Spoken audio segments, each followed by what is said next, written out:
В Якутской духовной семинарии открылся музей православия Якутии. Директором музея был назначен его основатель, человек, который на протяжении 2 лет собирал материал для книги о церквях Якутии, Валерий Егорович Дмитриев. В итоге было принято решение выпустить не только книгу, но и открыть музей православия. Первый музей был открыт им по благословению владыки Романа 29 марта 2014 года в здании Мегино-Богородицкой церкви в Мегино-Кангаласском улусе.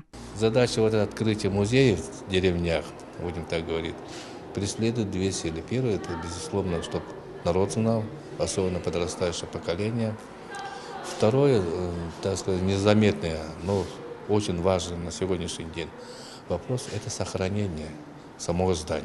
Музей православия в Якутске состоит из нескольких частей. Первая – из собрания около 100 фотографий храмов, многие из которых сгорели, и некоторых больше нет на свете. В 1914 году у нас в республике было 133 церквей. Получается, я чуть больше половины собрал. В основном это я материалы собрал у наследия, у частных людей. В каждом наследии, в каждой деревне, в принципе, встречался. И с ними сидел, разговаривали, они меня показывали, я их фотографировал с их непозволения. Все вот таким образом собрал. То же самое касаемо священников.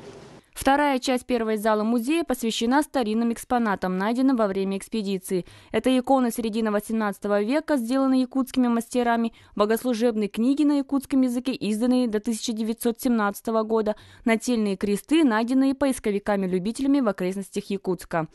Одним из старинных экспонатов является Священное Евангелие, изданное в 1791 году в Москве. Она принадлежала Спасской церкви города Алекминск. Третья часть музея – биография церковно-священнослужителей Якутии. Каждый человек – это отдельная история, говорит Валерий Егорович. Он сумел найти около 100 фотографий священнослужителей и создал базу данных на каждого из них. Вторая часть музея будет в соседней комнате, зал заседания.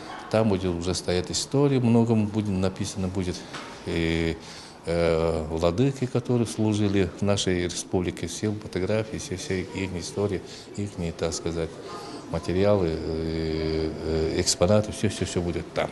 В последующем фонд музея православия Якутии будет пополняться. Сейчас выставлена лишь 1/3 часть собранного материала в первом зале музея. Второй зал откроется в апреле этого года. Там будет выложена вся информация и полная история о священнослужителях, владыках якутских церквей, старинные материалы и экспонаты, которые не вошли в первый зал музея. Надежда Ефимова, Николай Необутов, Иван Тайтонов, ЯСЯ.